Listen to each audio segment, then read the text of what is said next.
Okay, for those who will be joining from YouTube and other social media, welcome. My name is Transformation Coach Mashudu Mbele. I'm also a negative emotional therapy practitioner. So, okay, for those who will be joining from YouTube and okay, and last week I started with my story. It was part 1. I'm not sure if you guys were able to listen to it. Were you able to listen to it? No, I didn't. Okay. Not yet. Okay, I'll just give a brief summary, maybe in 2 minutes of roughly what I shared, but I'll urge you to go and listen to it. Basically, I just shared who I was, and I spoke about the name change from Nsieni to Mashudu, where it came about, and who am I, and what I do, that I'm a transformational life coach. I'm also do philanthropy. I'm also a healer. I just got a message today. Somebody said they were trying to get hold of me last week. Say if they speak to me, I've got that calming voice. It was gonna help them. And later just sent a WhatsApp and they just said, wow, I just needed to hear your voice just to calm down. So I didn't know that. And it's not for the first time people tell me that. And also I just shared my journey of how I grew up from primary and having been raised by my granny, my late granny, and my mom, and my father having been gone since I was 3. I didn't know. I used to believe that Nsieni comes from the fact that he passed on. I thought he passed on before I was born, only to find out later when I was older that he passed on when I was 3. So that's why I say there's so much in terms of my name Nsieni. Then I went further to share about how I had to learn to stand up for myself, growing up, witnessing relatives abusing their wives, and having experienced poverty, having experienced the fight that was happening and gender-based violence, and also when we're getting our freedom in South Africa back in 94, what was happening, almost being killed. I think I remember back in 1994, because home is Chiawelo and the road goes to Avalon Cemetery. Almost one time we were almost being killed. We missed a bullet with my granny when Inkatha was going to bury one of them, because when they do that, when there was that conflict between ANC and Inkatha, they would ensure that as they are going to bury one of the heads, they kill people along the road. And we almost missed that. I don't know how. So that was another near death, and I'm grateful for that opportunity. And then I also shared about my love for reading, where it came about, and having mentors and coaches that I wasn't aware of. It's only when you grow up that I realized that I had mentors and coaches who were there to support me. So I also shared about that, because I remember one of them telling me, you need to read as much as you are in high school. More knowledge is in the books, so spend time. So I used to go to the library in Joburg, President Street, and also the one in Chiawelo in Triple C. I don't know if you can relate, those places. So I used to frequent those places just to read beyond what I was learning at high school. And that opened my eyes into the love of emotional intelligence, understanding people, human behavior, and psychology as well. And with that, I wanted to be a doctor, but I was so scared of seeing blood and seeing dead people and having to work on dead people. So I never pursued that route. But I'm quite grateful that now I'm a transformation coach and I can help people working on their limiting beliefs, working on their conditioning so that they are the best they can ever be, working on empowering them, providing them with what we call, if you're in the engineering or whatever you're doing, could be the project management to thrive, to reach their potential and to be the best version so that they add value, because each one of us here has got a purpose to serve in this world. And most people live their lives trying to figure out what it is. So we help them. I help them to uncover that and discover who they are. Because when you grow up, you get conditioned that you have to go and work, pay the bills, and just wake up and you forget your dreams. And you find that the dreams, if you leave them, they are the ones which will pay your bills effortlessly. And if you do something from the heart effortlessly, more abundance and more riches will come through to you. So that's what I do. And then I also shared how my journey up to high school, my relationship with my mom, having learned that she went through some difficulties. That is why she treated me the way she did, because we never had a great relationship. It's only when I get older that we're repairing that relationship, and I'm glad where it is. But when it's happening, when bad things are happening and your mom treats you the way, you ask yourself, how could someone bear you? Why didn't they kill you before you were born? But I'm quite grateful that I've got the opportunity to sit here and share the story and heal, and having gone through the healing. And because when I finished matric, I told myself I'm going to pass and run away and not stay near my mom or near my families and work hard and be so far from them. But I realized when you grow older, you need your families, you need the support system. And when you've got kids, they need to connect with them. And the fact that I wouldn't be here if it wasn't, it's an honor, it's a privilege, it's a gift that many misses. So yeah, so I shared that, and also how I studied metallurgy, that it was by chance when I did my improving my medicine science with Mintech. And yeah, it was another journey, having lived from the difficulties that I had with childhood and having the opportunity to meet people through Mintech and them taking care of me. And I think that was the start of saying, yes, God says, I've got a bigger plan for you. So that was quite amazing. And then I shared my tertiary life, where I was exposed to life. When we say life, all the good, bad, all the things that you can think of. Because when I grew up, when I was in high school, I wasn't allowed to go out. After school, you stay at home. And I think that helped me. At first, one would say, why would your parents say don't go out? But they were helping you because they knew better. I didn't know better. And also going through, I would say, I also shared about how because my mom used to be a Zioni, she used to go to Zion Christian Church. Now I opted to go to Jehovah's Witnesses, and how that helped me through my youth to navigate life and the challenges. So I also shared that. And then I also shared, tertiary, being exposed to boys, being dumb to what you do, and you still ask, because when you're in tertiary, it's like it's a wild world, and it's quite important. Like I was also emphasizing about the relationship that parents have with their kids. If you've got kids, make sure you create foundations that wherever they are, they'll always be able to reach out to you, and you provide them with tools and boundaries for them to stand up for themselves. Because you find that what if they've been going through bad stuff, they take it out on their boyfriends or girlfriends or the work area. You find that the person can't hold a job because you never set boundaries as a parent. They don't know what is being strict. When there are policies and procedures at work, you don't know. The people don't relate. Your kid won't relate when it's an adult, because there were no set boundaries and that open communication.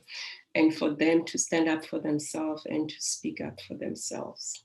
So I shared that, and also having a bursary, and then when my third year being taken away, how I survived my final year, having to find a job at school, working and studying and helping others. And I'll say it's through the grace of God before I even graduated, I even got a job. So that is where I ended in terms of the story. I don't know if that makes sense. Can you follow? Thanks, Coach Machudu. It makes sense. Thank you for sharing that. Yeah, so do go and listen, and then you get more. I go into detail. Yeah. So today I'm interested. Sorry, I'm interested when you said when you introduced yourself earlier and said you are a healer. What kind of healer? What do you mean by my voice? And also healing beliefs, being a negative emotional therapist. There are coaching techniques that I do with you, and we do it to your mind, how you think and that. So that is also healing of beliefs. Oh, okay. Thank you. That makes Okay. sense. Yes, Yes. thanks. Oh, it makes sense. It was easy to follow. We'll definitely go and listen to part 1. Okay, awesome. So part 2 is when I start work. So after I finished my BTech in extraction metallurgy, I found a job through, it was DBS. Then I went to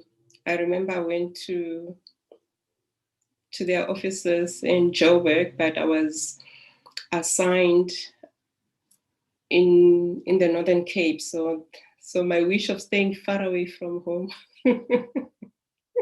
manifested, because with my coaching we say whatever you keep on focusing on and whatever you're asking will manifest. So it manifested. But I had to stay about 6 hours away from Joburg, because I remember I used to, when I drive, when I go to Joburg, it was that long. So I was stationed in the Northern Cape, so that is where I did my graduate training.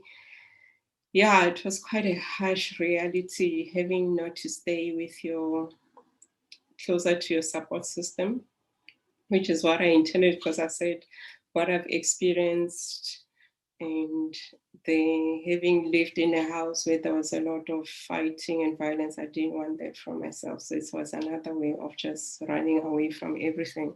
But you realize when I share my story that running away from your roots and who you are doesn't help. Times it will catch up with you later. So yeah, and then I did my graduate training. I was taken care of. I feel like that was the first employer. Even today, when I rate the employers I've worked for, I was treated like an egg. So it was like God said, with all the suffering you've been through, I'm gonna find a place where you'll be treated like an egg. And I've never felt like that since I ever left that company. Where I just felt like wherever I go, it's like I'm walking. People have to walk and help me, and there was so much support. So with that graduate training, I did it within 2 years, less than 2 years, within 14 months, which was supposed to be 14 months. And I was quite grateful for the support and the system. We had system in place. I knew what I had to do. And during that year where I was placed again, as well, it was where my husband was working. But then we were not husband and wife. So it was by coincidence that I was allocated to the Northern Cape, to that mine. And since I was 6 months ahead of him, then he joined me later, and they didn't know that we were dating. So I guess it was God's will that we be in one place together. So yeah. So later he joined me 6 months later, and he did his graduate program. So having finished the graduate program and having been exposed to life, you meet people who are different. I remember if I remember well, I changed who I was when I was doing my graduate training. Being exposed to different people. I remember there was a guy that I got to know, and the person was really nice and said cared and knew about my boyfriend and all that. And being in the mining, and mostly you are working with men if you're in the mining industry. And having that person try to manipulate you. And I think that is where I started growing to be distant, because I remember after that experience of trying to manipulate you, trying to tell you they love you, but you're telling them and forcing themselves on you. So yeah, I just started creating a wall of who I speak to, who I open to, and all that. And it's only later when I realized, when I was talking about this, my story, will I talk about that story? But I feel like it's quite important that is why it comes back to how you raise your kids, how you relate to them, how you speak to your siblings and make them aware, and also to follow your gut, because I was saying my instinct helped, but later through those experiences, you dwell on it, you don't know what to do, you don't have help, and you just create boundaries which leave you just painting everyone with the same paint. But I'm glad I went through that experience. You might say, why am I glad I had to learn? And also I can relate to someone, I can understand how people manipulate others as well. So yeah. And then having finished my graduate and being a professional metallurgist, I was quite impressed. And then that is where I had, because more money was coming through, then I had to renovate my parents' home. My parents' home, I mean my granny's home, because that is where I grew up. My dad passed away when I was 3, as I said. So we're staying with my uncles and my grannies in one household. So yeah, I renovated the house, started earning debts, because we are never educated. I think it comes back to what I was talking to Momularo yesterday about finances, of how we need to educate people. So I started earning debts, doing this, and just making it like it's normal. And after a while, you just get caught up in this cobweb of waking up and saying, you forget who you are, you forget your dreams, you forget pursuing what your soul yearns, because our soul is always talking to us. What you are meant to serve in this world is always being spoken to. Your soul tells you, because we are mind, body, and spirit. And the spirit is God within you. So you forget about that. You start getting caught up with taking care of life, working, and all that, and the debts. And after that, you just lose yourself. You just wake up daily, wait for the next year, and then do New Year's resolutions every year. Then you forget about them. So that is what I got caught up into. Because when I reflect, when I was where I was working, I think I was earning a lot of money, but not having that education of how you manage your finances, how you pursue things, and just being caught out in the fun of saying, I've been through poverty, now it's time to eat my money, and then the rest will sort itself out. So I'll say that was the main lessons that I've had. And also one could have learned earlier to invest in property, which is what is now happening. I love the new generation, the AMA 2000s, we call them, who are doing amazing things, and I'm learning so much from them. And it's through education that we can help them, we can change the status quo, because we are meant to thrive. You might find that those people are there to create opportunities to serve the world in a different way, and be the remove blind spots for those who don't see. So yeah, being caught up in that, and then walking up the ladder, it was quite interesting and challenging. I remember there was a time, because at times you just get used to saying you're the best in what you do and you don't learn further. There was a challenge. We had a review. It was a quarterly review that we have with different operations, because it was a different company, but with many operations around South Africa. And then we had a MET review, and one of the leaders said to us, most of the METs were there, says, you guys are useless. You're not adding value to me. Yeah, I remember that day we were so angry. We went out, we got so drunk, we were trying to curse this person. But it just showed me, when I reflect, the importance of asking for feedback in what you're doing, because what you were good at previously won't help you as you evolve. And it's quite important to be always aware of that and always ask yourself, wherever you are you adding value, or do you have to improve? And that is where you find coaches are there to help when you're feeling stagnant. So, and also when somebody tells that, I had to learn to say, do an introspection, say, what is this person telling me? But at first, when I heard, I just went, I got drunk. I even asked Richard how I got back to where we stay. It was just that anger, and people get consumed with that. And with what is happening currently in our country, people are going through the most people are going through what we call corporate trauma. There are people driving the most beautiful cars, they've got the most beautiful homes, but when you go and search on the within them, you ask them, you check, their soul is not in a good place, because they don't know what to do. They are living this and they're not being authentic with themselves, and they are scared because of being labeled, saying you cannot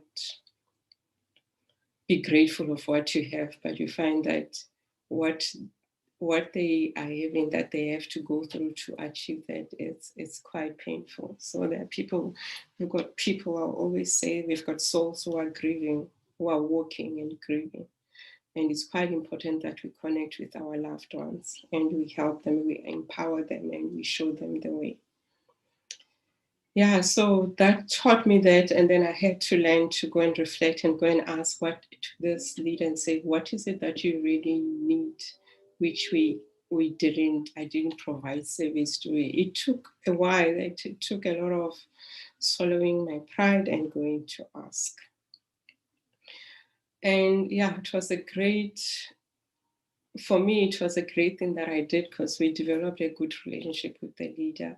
And when new opportunities come, even for acting, you provide me, because you say you were able to swallow your pride and you were able to go and ask, and you were able to work and grow. Because when you finish tertiary, the education that you have is just the door to open the door for you, and you have to continuously grow and add value, because challenges are forever developing.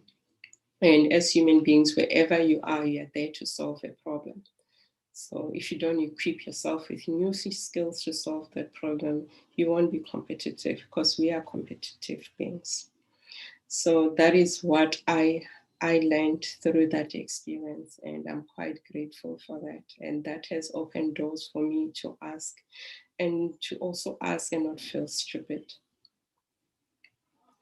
And then throughout my working life, when I was still there, yeah, I was given opportunities to grow, to work on myself, to know who am I. So I was working mostly on my personal skills and also on my technical skills, and that helped. And with that, I remember I'll get so many, what I've learned with my life is that most things that I've done, I knew something which I wouldn't have learned to someone. Like somebody will say, here's a role, or here's something, you start. The fact that I would just get excited even though I don't know and just ask, I think that has helped as well. So I did that. I remember even one of the roles was to be doing auditing work. and also providing services to other departments, and also being the guide and holding them accountable. And at a young age, if you don't have the support, you don't have the confidence to do that, it normally would kill you as a person and your career. And I would say the support that I have, the coaching helped me to be able to stand up even for older people and challenge them on how they were doing things.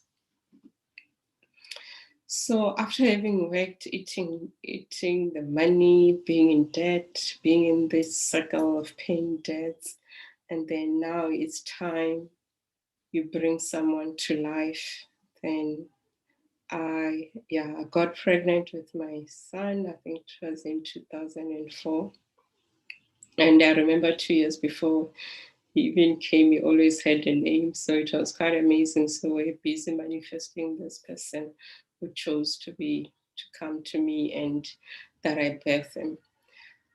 I would say the pregnancy was quite interesting and challenging, not that much. It went smoothly. It was up to 36 weeks. I remember I got a call from my granny who was in Soweto. I was still in the Northern Cape, and she told me somebody came to the house and said, me and my son will die when I give birth to him. And then I remember vividly when I responded to my granny and I told her, Google, it's only in the it's only God who know when I'll die. So whoever told you, I don't know what they are meaning, but I'm gonna stay. And also after getting that call, because I was planning to go back to Soweto and give birth to my son and be with my parents to support me, I made the decision that I'm not going home. I'm gonna buy books and see how I journeyed into this thing of motherhood, which I did. And then I bought books, I went to classes and all that.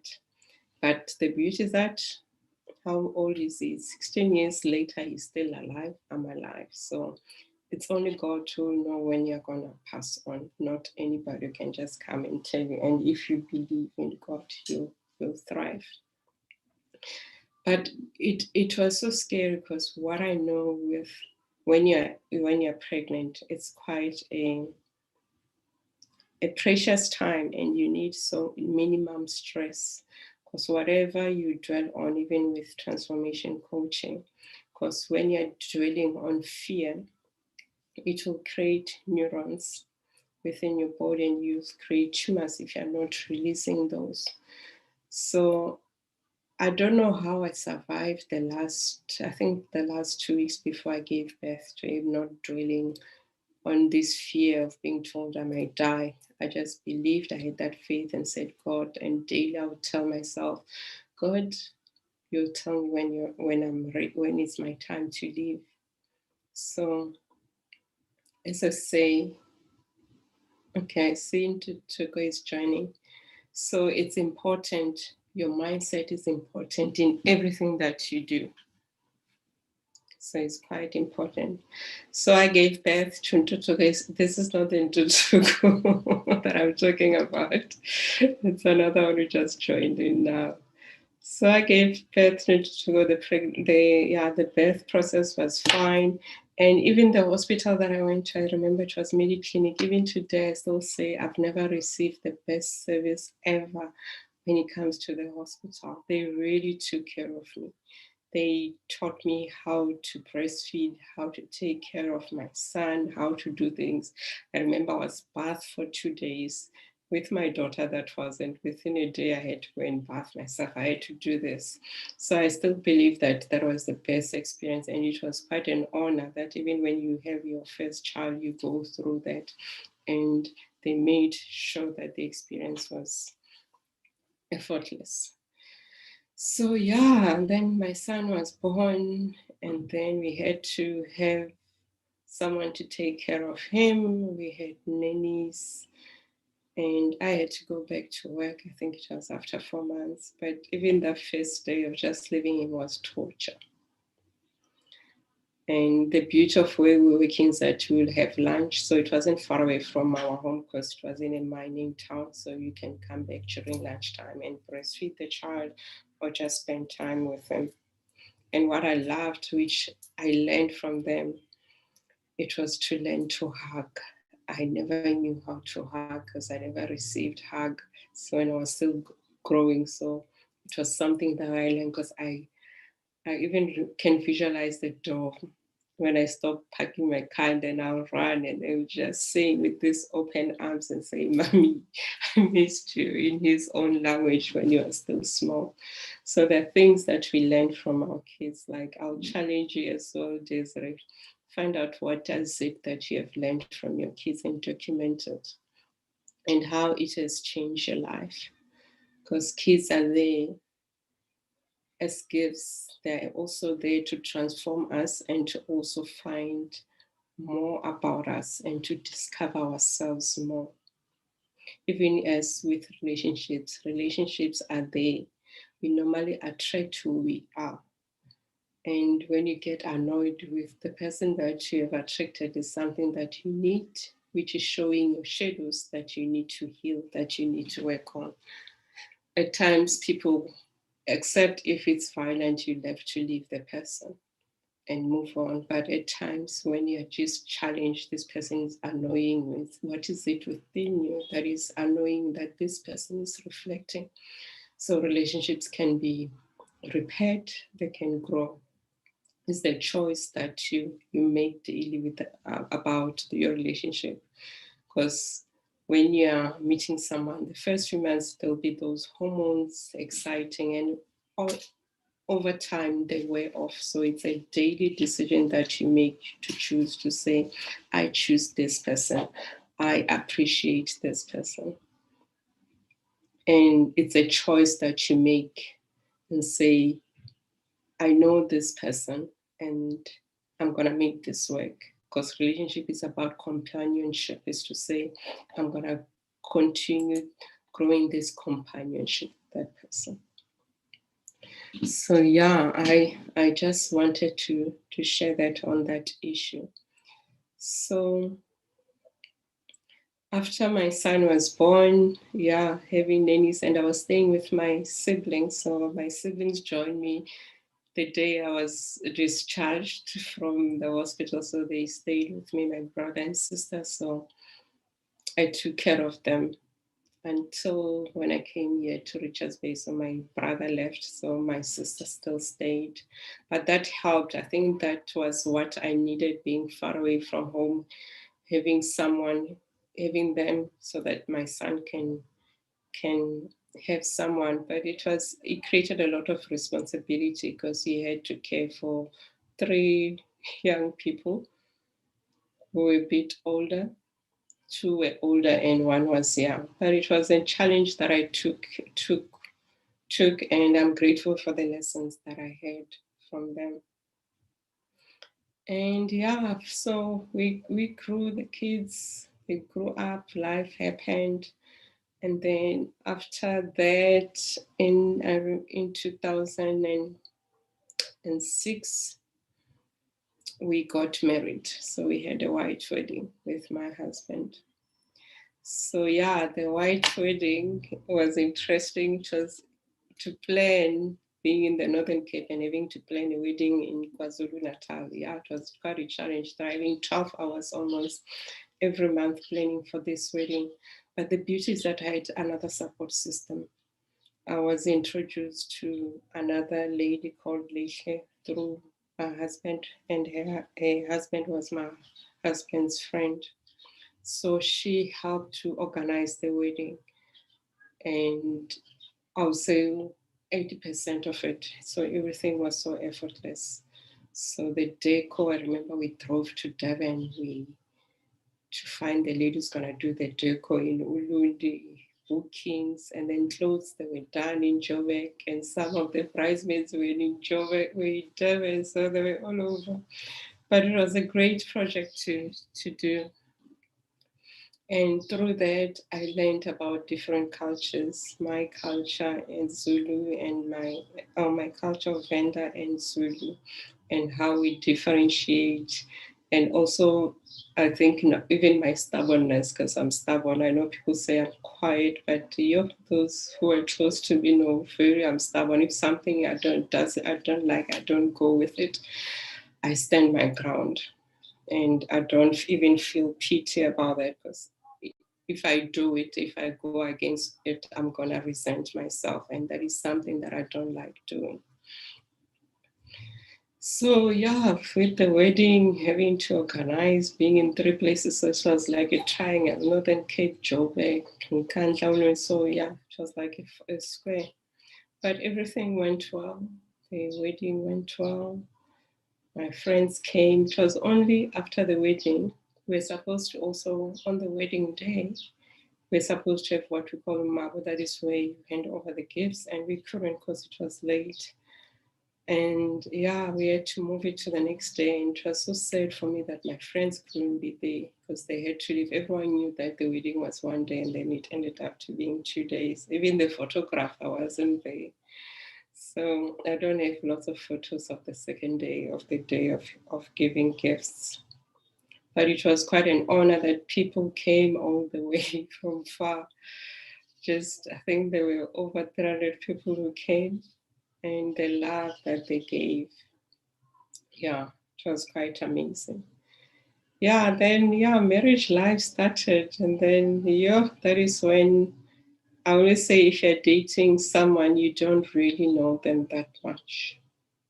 It's when after you've said I do, that is when you discover who you are and who they are. Because after you guys have said I do, it's when you let off the guard. There isn't that thing of trying to impress. Now is the real person coming out, managing and discovering the demons that you have, because that is why I say relationship, they grow you. It's like the personal development that you can ever have in life.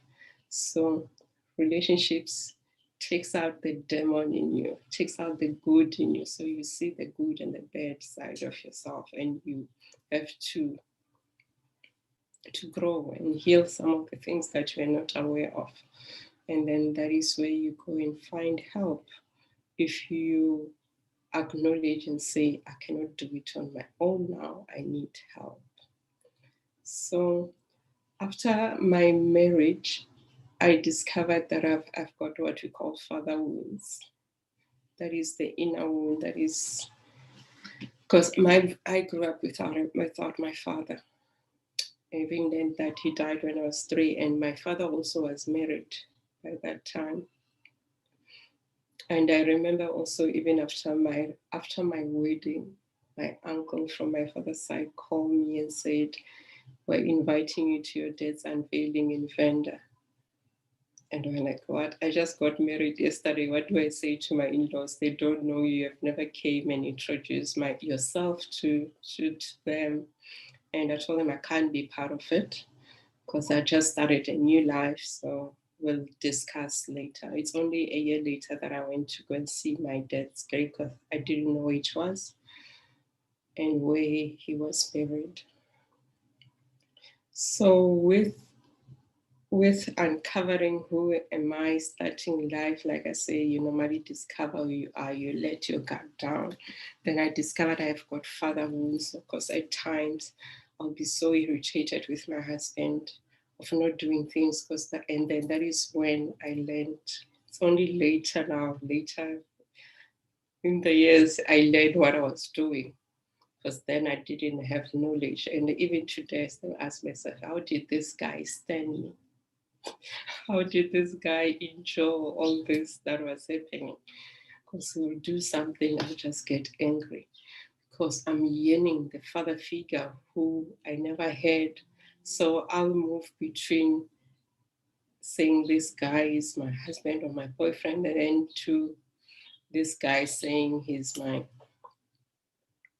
I'm expecting my father to be there. So it was a quite unfair tall order to impose on someone. Yeah, even to this day, I even had to apologize and say, I don't know how you stand up for me, you manage me, but you were there. The person was so supportive.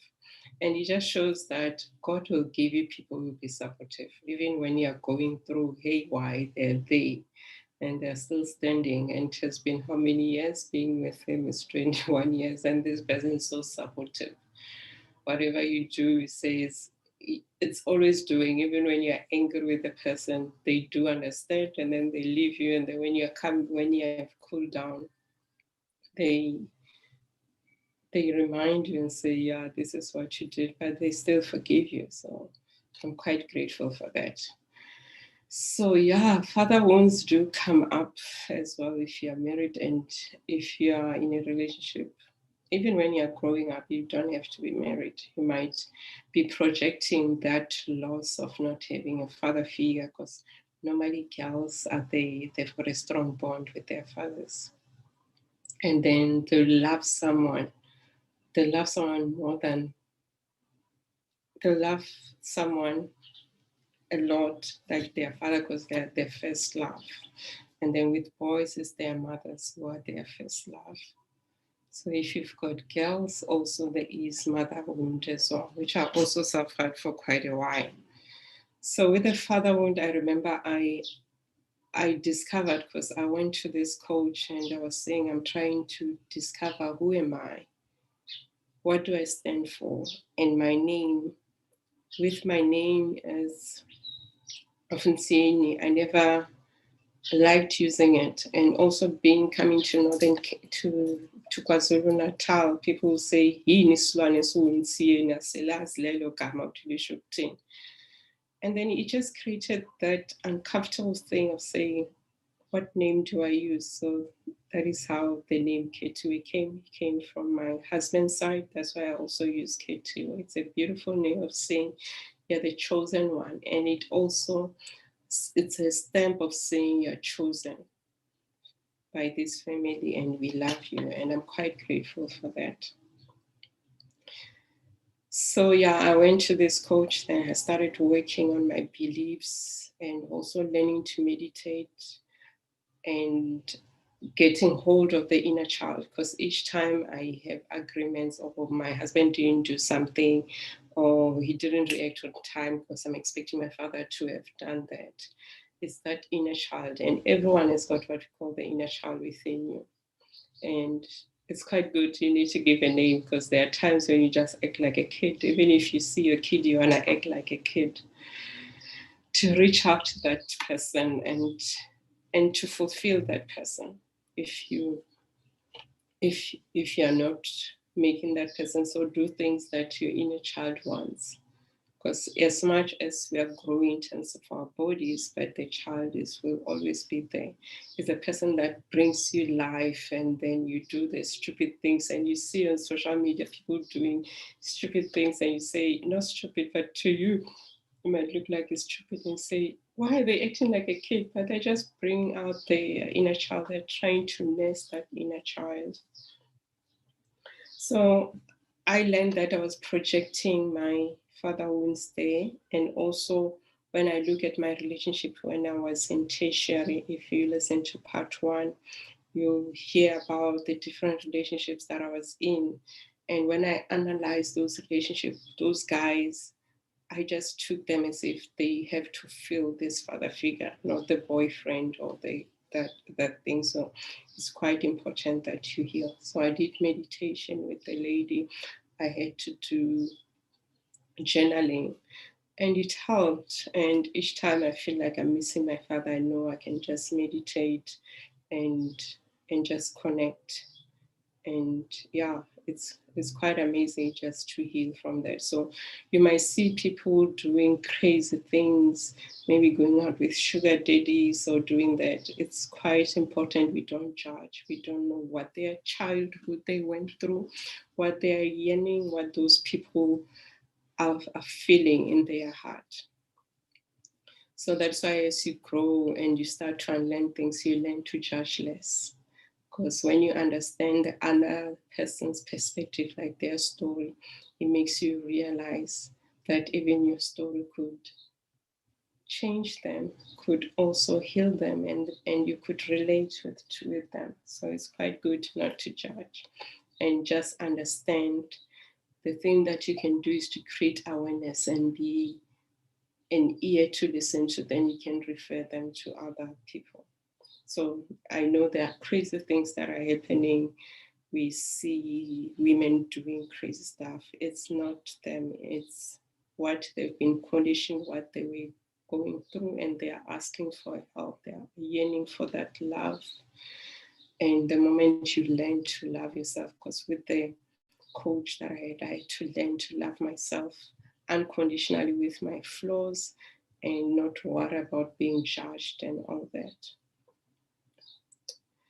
So yeah, with that, yeah, so my marriage showed me that I've got father wound and this inner child who felt neglected, who needed to be saved from many things. And yeah, I would say my husband did so much. And yeah, I would say I'm quite grateful, and we're still together now, and he still understand my craziness and accept me the way I am, and I can be myself. So it's quite an honor. And some people, they don't get that. And it's a privilege.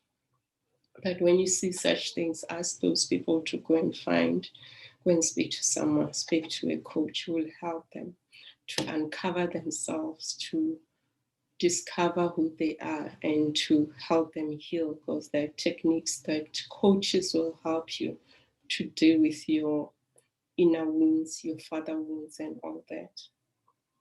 As much as they might go to a therapist, the therapist will help them, and then a coach will take them from where they are and help them to live their life, to empower them to greatness. Yeah. Are there any questions so far, guys? I think I've been talking so much. No questions from my side. What are your key takeaways that you're getting? I think from my part is just realizing that there's different people that play a different role in your life, whether they are in a relationship with you or they are people that you are growing up with. They've got an influence in terms of the decisions that you make and also how your life plays out, because it all starts there. They lay that foundation for you. So true. Thank you. Desiree? Thanks for sharing that, Coach Mashudi. So on my side, my key takeaway is the feedback. I really dwelt a lot and took in a lot when you spoke about when you are providing a service to someone, and that if you think that you are good at doing something, you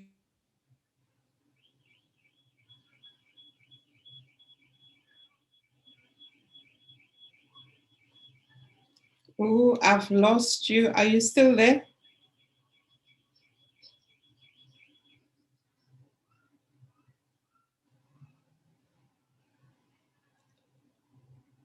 Bomoraro, can you still hear me? Or is it me who's lost?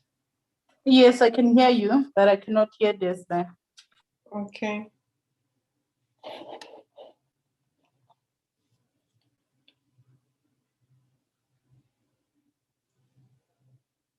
Desiree, are you still with us, or do you need to reconnect? Oh, she's gone.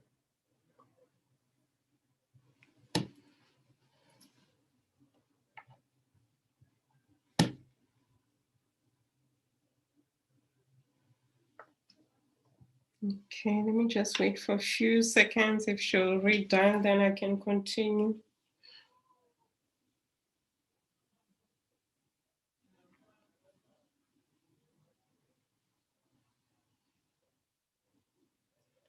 So maybe whilst you're waiting for there, I think maybe I can just elaborate more on father wounds and inner wounds. One needs to acknowledge the pain. That is the first step to healing. If you acknowledge, the rest will be easier. It will make it easier for you to heal faster and to enjoy the journey. Because if you are resisting, you won't even hear, as you're being coached on what you need to do, you won't even hear yourself on what you need to heal on, and also clarity, because when you are journaling provides you with clarity if you're not in a good space, because you'll be writing, and then when you go and read, you can see the patterns of what is affecting you, how you're thinking patterns, and you can also see the solutions when you're looking at what you have written. And also getting help is quite key. Yeah.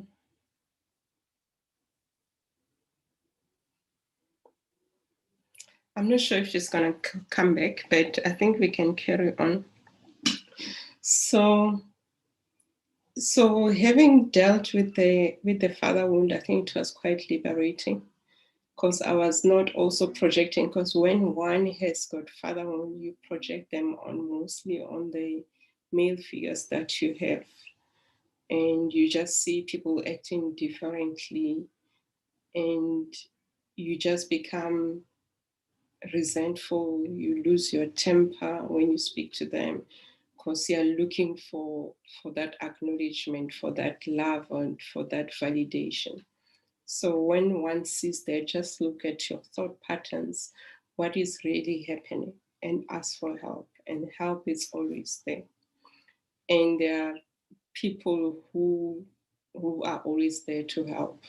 Because whatever difficulty you're going through, I always say, look at the stats. They say, or if you are listening to this from other countries, look at the stats from your countries and look at what issues the number, like if it's depression, you find that there's a high percentage of people who are depressed. So it's not only you, which shows that there is solutions to your issues. You just have to reach out, get help, and swallow your pride and say, now I need help, I can't do it on my own.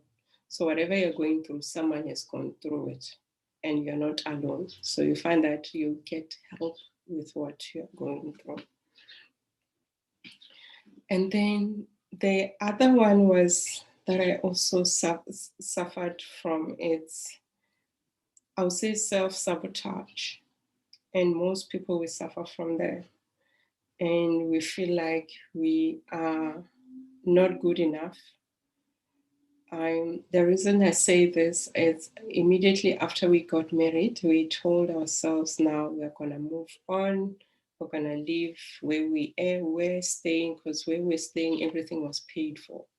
The water, the lights, we didn't have to pay rent, it was only buying food and making sure the rest of the household carries on. So we said, now we want to be independent.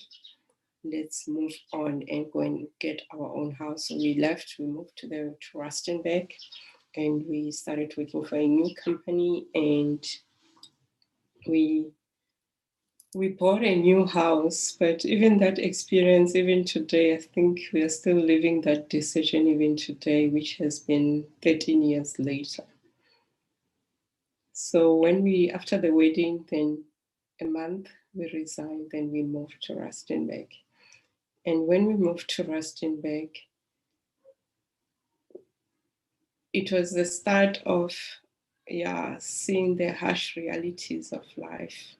Because when we moved to Rustenburg, a week we stayed in one of the houses which we were given, and then one of our ex-colleagues that I went to school with mentioned that there's a house being sold, and when we left, Northern Cape said we wanted to buy our own house. So already we were manifesting. So people, like when you manifest things, you find that you get signs from everywhere.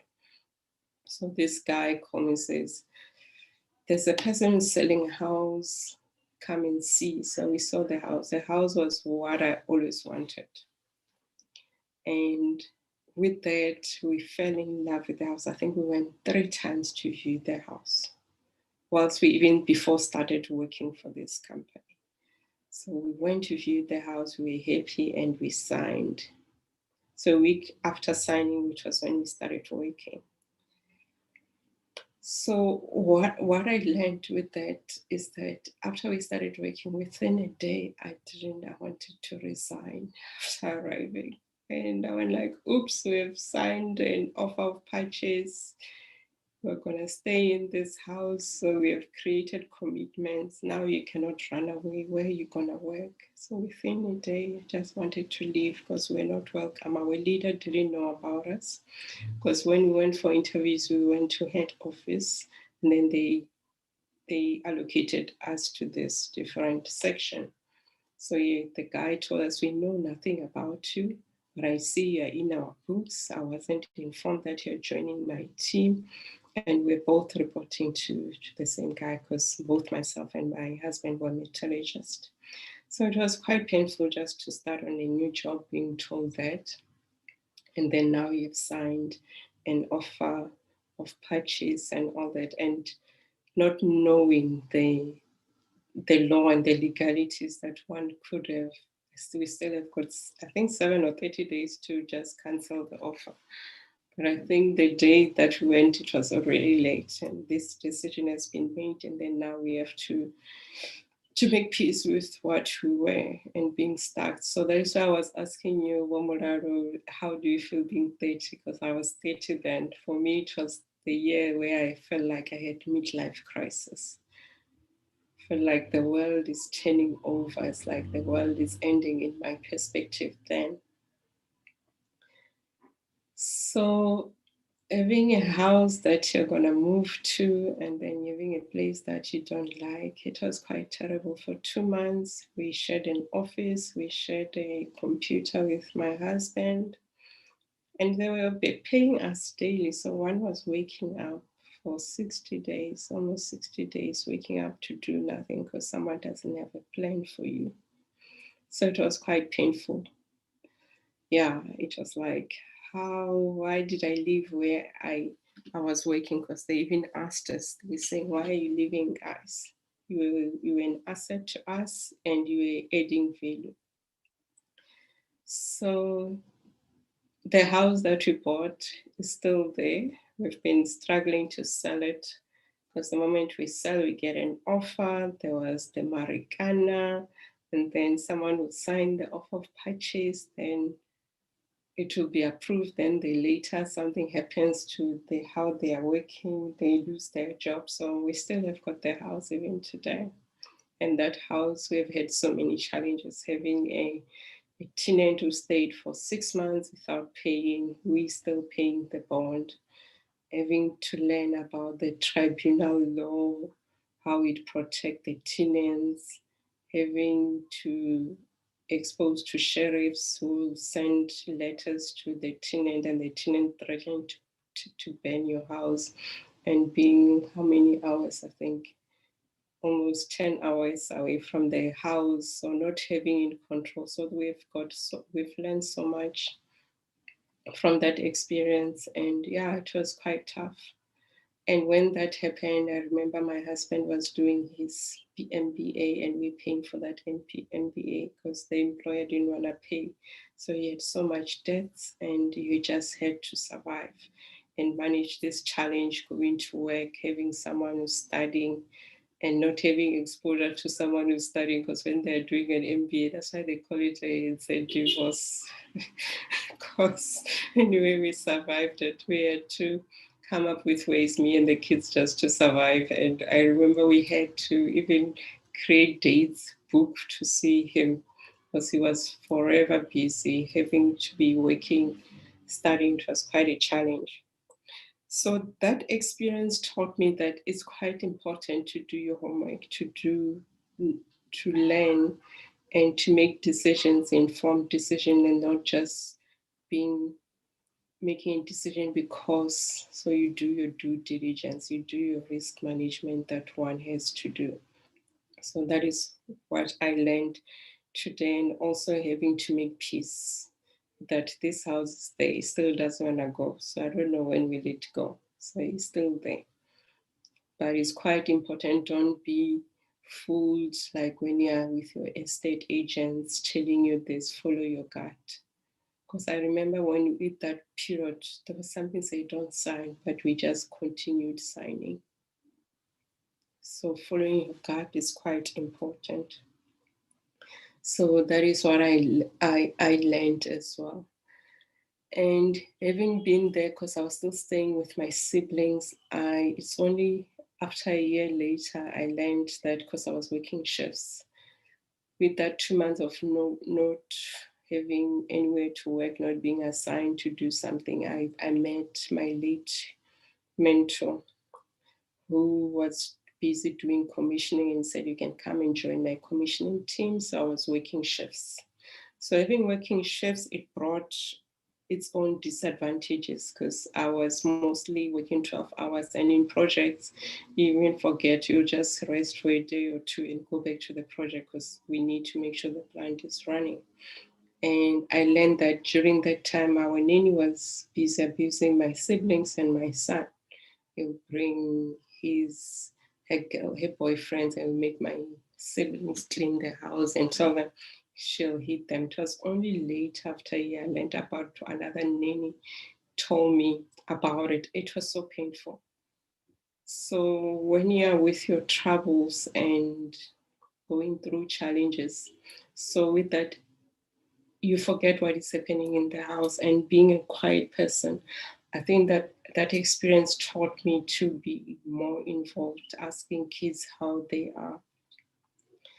And because when you're in your own, facing your own problems, you forget about everything else. You forget about what is happening. You just manage. Because for me, it was waking up daily, making sure we pay the bills, making sure that I still run the plant to be valued and to add value.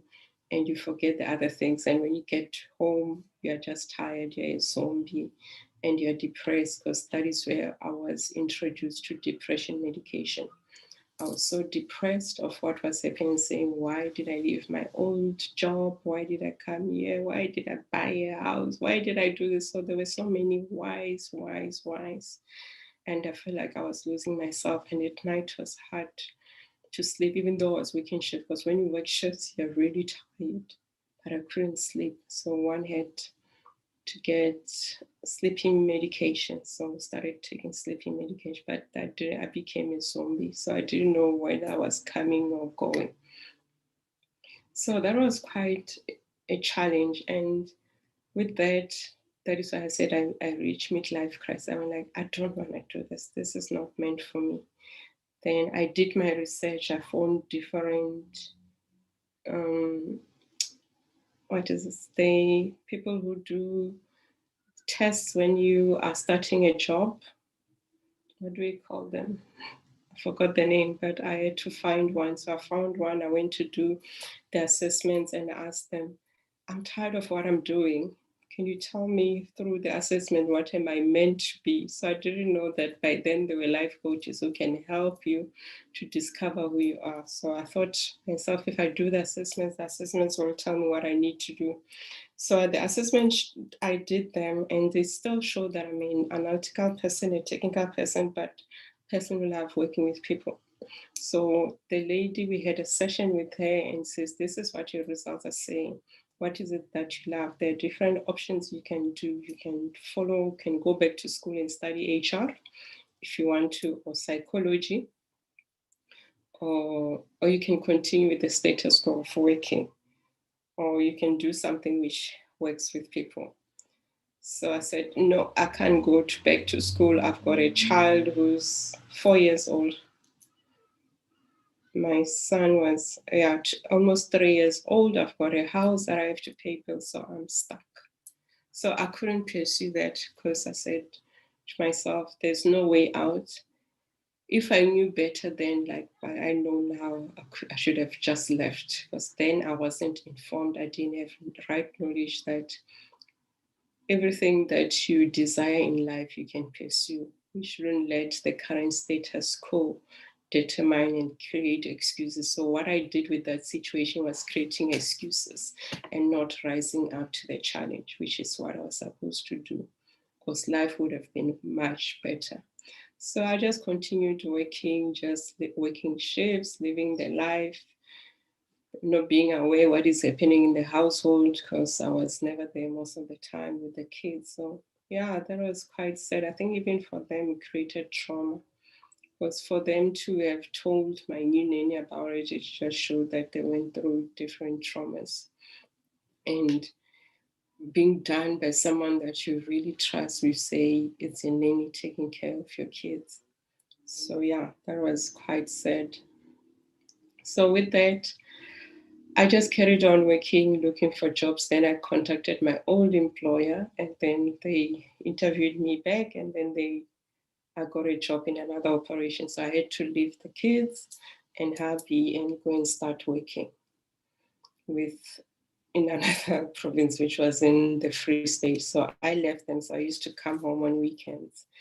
I think it was quite a unfair decision at times, but it was a learning for us because it was only for 3 months having to travel.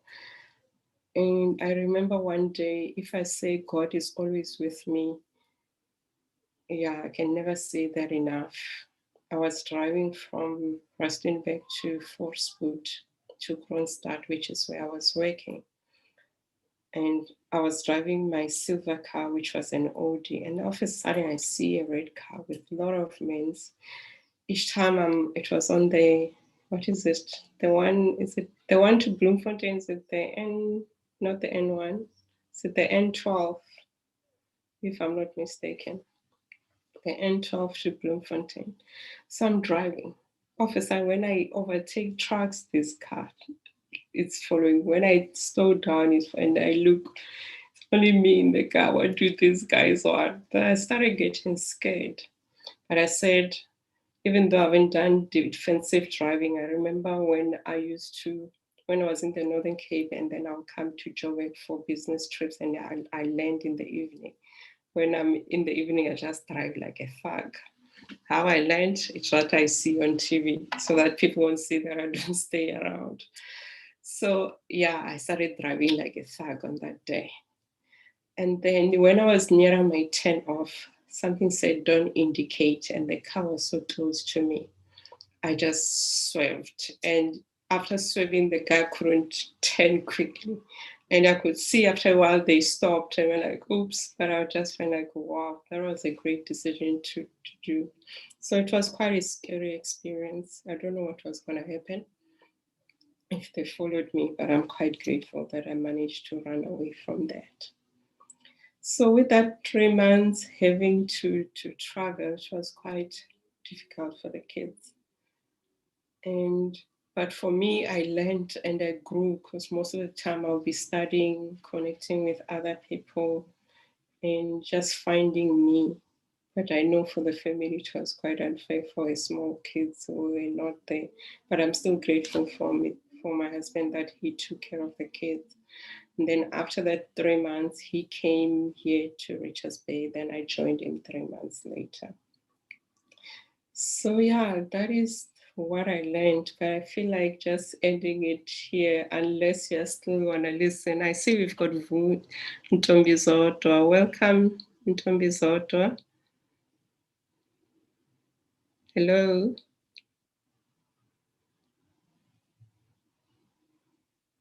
Hi, Ntombi Zodwa, are you with us? Yes. Hi.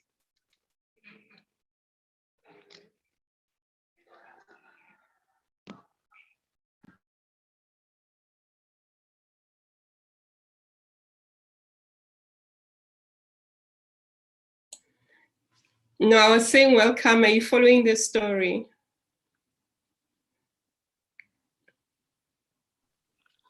Yes, I am. Thank you. Yeah, so earlier I shared what I shared on part 1. So please do listen to part 1. It's on my YouTube account. And then you can follow. I did do a summary of part 1 when we started earlier. So where I was sharing, part 1 was basically about my childhood up to when I finished tertiary. And then today I was just sharing my working life and the lessons that I've learned, the challenges that I've learned as well. Okay, will do. Thank you so much.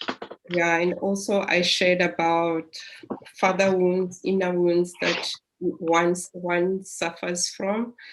and also self-sabotage, and also my midlife crisis and the decisions that one makes. And then we get trapped because of saying, this is the decision, there's no way out. But what I've learned throughout the years is that whatever challenge we go through, there is always a way out. It's quite good, it's quite important. You reach out, you find someone that you trust.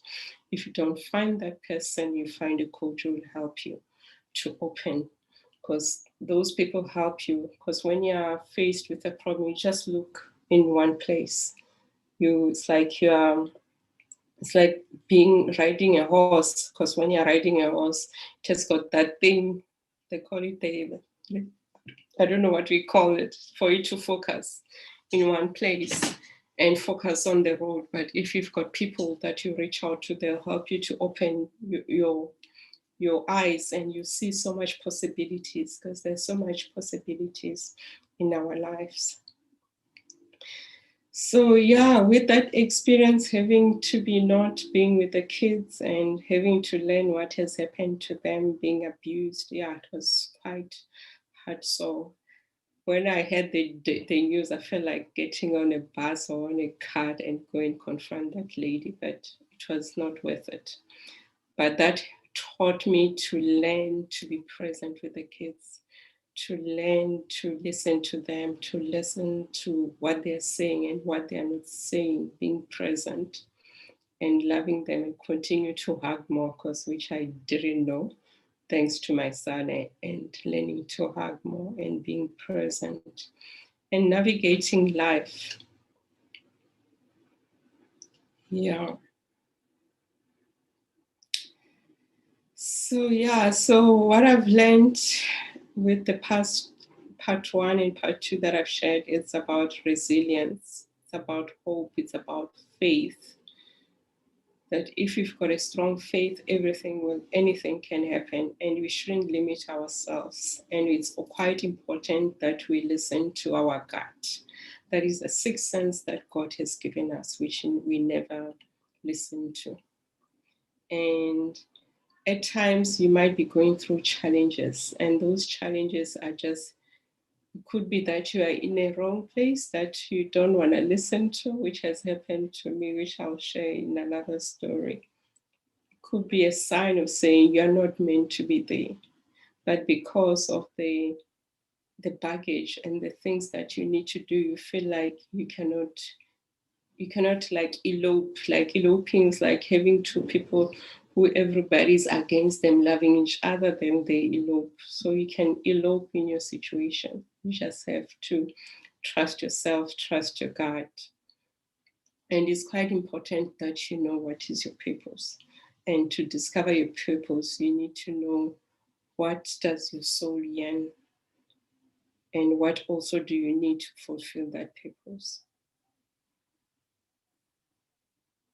Yeah. So that is where I'll end it today.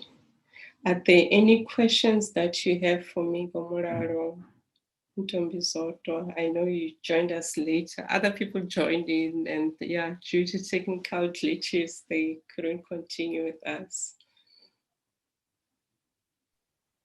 Hi.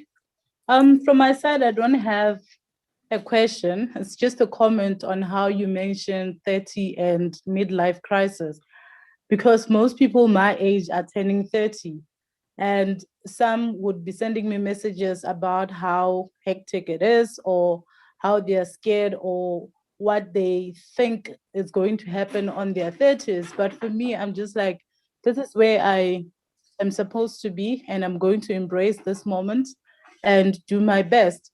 So it's different experiences for different people, and it's good for one to find a way or a plan on how to navigate the 30s. Awesome. And what I could add as well is, as we are growing, improving our awareness and our consciousness, it's like reading and understanding ourselves much better helps.